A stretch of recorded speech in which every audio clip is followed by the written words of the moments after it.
Da da da da da da da da da da da da da da da da. Welcome to Disenfranchised, uh, the podcast that looks at each Friends episode one at a time. We are on season 1, episode 15. I am Karen Bulinski Mathison with the Naked Grief, and I'm here today to talk about the one with the stone guy. It's the episode where there's dream job grief, career identity, and learning to not settle for what you may feel you deserve more than. So, we're talking about how to work around grief work. Specifically, the grief of realizing that what you thought was your dream job might not land the way you imagined. And the grief of realizing the job you're actually good at isn't maybe the one that you wanted to claim. So in this episode, we have two main components. It's Chandler and Monica.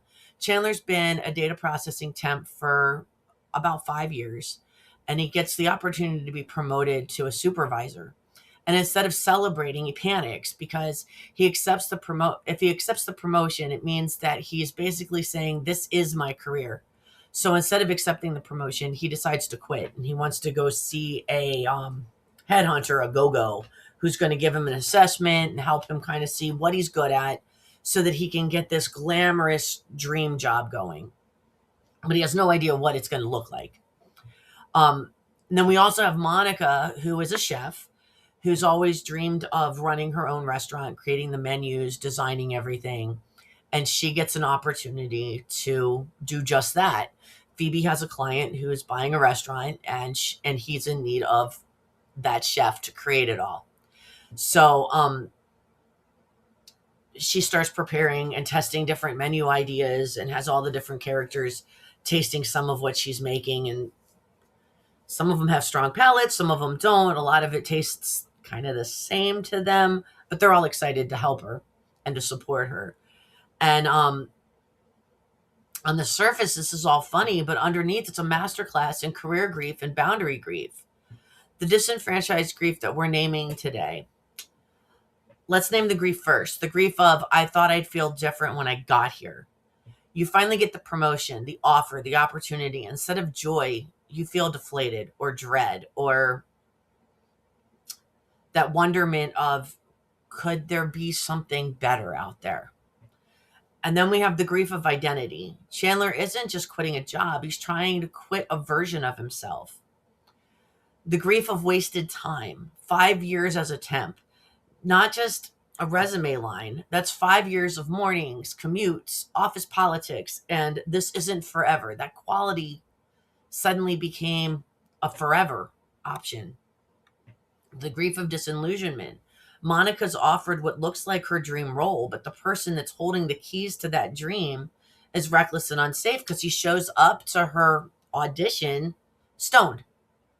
And she has a choice. She can either settle for this opportunity and hope that she can maneuver through working with a boss that doesn't seem as dedicated as she wants them to be, or she can hold out for something better further down the line.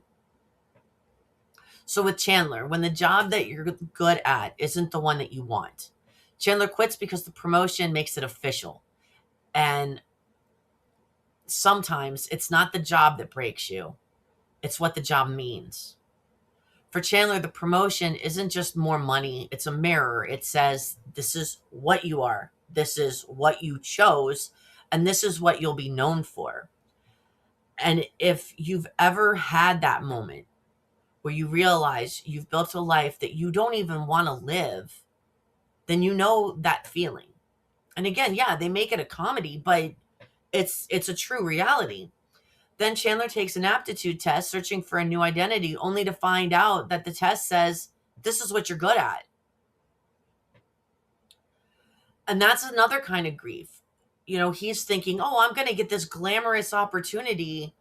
I'm going to be an advertiser, or I'm going to end up working for a fancy magazine, or I'm going to be a writer. Like, he doesn't know what that's going to look like or what his aptitude's going to show. And then it shows you're good at data processing. That's a bursting bubble. So he learns that he's competent, but he's not fulfilled with what he does. He knows that he can do the job, but he doesn't want this to be his story. And if I stay, am I settling? And then when the boss calls after Chandler already quits and offers him even more money, Chandler decides to just go for it. After learning that that's what he's good at, it's that, all right, well, now I know, and maybe it isn't glamorous, but it's stable. So we do come across those different sections in our lives too. You know, we may not be able to afford that fancy glamorous house, but there might be one that's in our price range that hits a lot of the same marks that that glamorous house had. So is it really settling, or is it realizing and recognizing what fits you, at least at that moment in time? Doesn't mean to give up your dreams. It just means you may have to shift it a little bit. Monica, the grief of the wrong opportunity.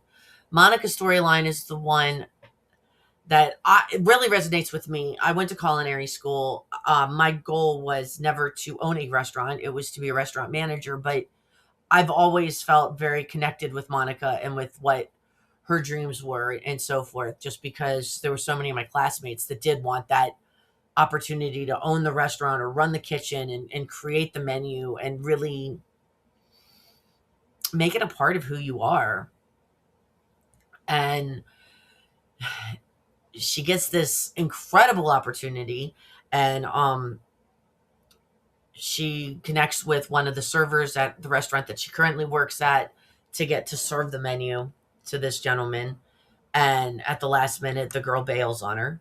And Rachel was already upset because she didn't ask Rachel. Rachel is a server. She's not great. We know that. But she does want the opportunity. So Monica has to offer her even more money than she offered the server that she originally had set up for this. And Rachel does a great job, except the guy's stoned, and I don't think it would have mattered if she was great at it or if she sucked, because the guy was not paying attention. He was more interested in the cereal and the gummy bears and wanting to make mac and cheese than waiting for the tartlets that were going to come out soon. So sometimes the opportunity is real, but the container is unsafe. And if you've ever been offered a dream job by someone who was a little chaotic or disrespectful or inconsistent or unprofessional, then you know how disorienting that can be. Because now you're grieving two things at once: the dream that you wanted and the reality that you were handed. Monica doesn't just lose a job opportunity, she loses the fantasy that this was finally her moment. And then she has to set a boundary. Does she try and move forward with this job, or does she actually just have to tell the guy, hey, you know what? And that's what she chooses. I'm not going to audition for someone who can't even show up sober for my future. That's not being difficult. That's self-respect. That's refusing to build your life on a foundation that could collapse. And the lesson is, dream jobs can still disappoint. And here's the truth that I wish more people said. A dream job isn't just the title, it's the environment. A dream job isn't just the role or the pay or the creative control. It's also leadership, culture, safety, consistency, and respect. Monica's grief is disenfranchised because people will say, at least you got offered something. At least you're talented. At least you have options. But grief doesn't care about the at leasts. Grief cares about what you lost. And she lost the version of the future that she pictured. And that's huge too. Because when we all try and comfort somebody, we do a lot of those at leasts, right? It's one of the things that they say in death care. Don't tell somebody at least they're not suffering, or at least they're in a better place now. Nobody grieving wants to hear that. We want the people with us. We want the illusion of that dream job to still be here. We want the illusion of that perfect relationship to still be a part of us. And when those things crack in the mirror, it shifts everything. And as we get older, you would think that we learn to roll with things better. But as these different circumstances in our lives start to compile, it can break us faster too. For instance, if you,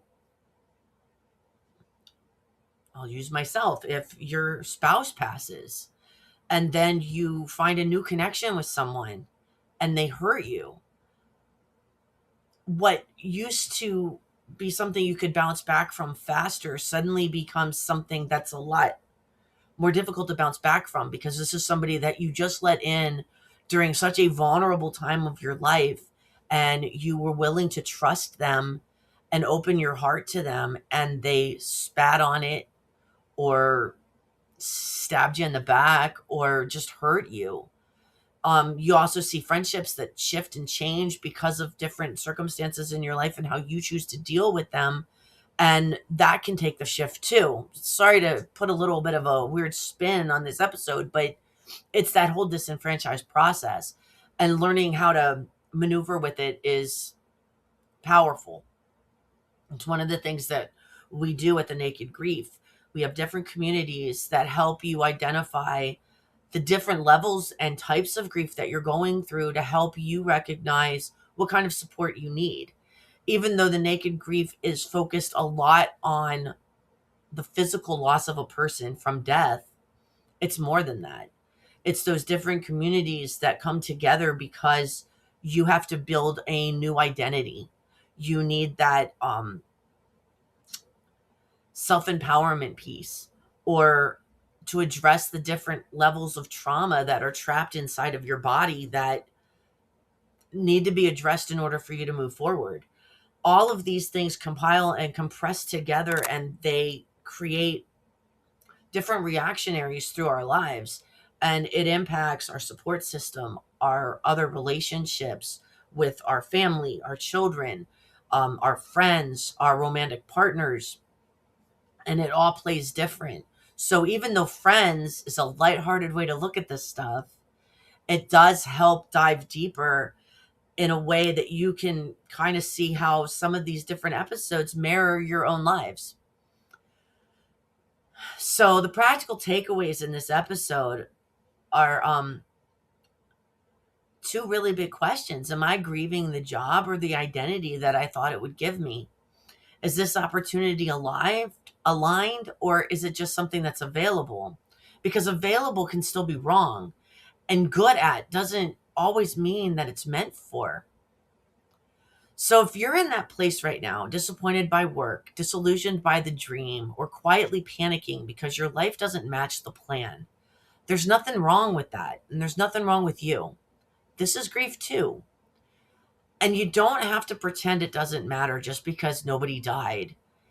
If you want support that meets you where you are, without pressure, without spiritual bypassing, and without pretending career grief isn't real, you're invited to explore more at the Naked Grief communities when you're ready. Just go to thenakedgrief.com and look around. There's also a video on this YouTube channel that'll actually show you how to navigate not only the membership portals, but also how to navigate the website to find exactly what you need. There's a lot of free resources that are available. So until next time, be gentle with yourself. You're not behind, you're just becoming. We'll see you next week. Da da da da da da da da da da da da da da da da.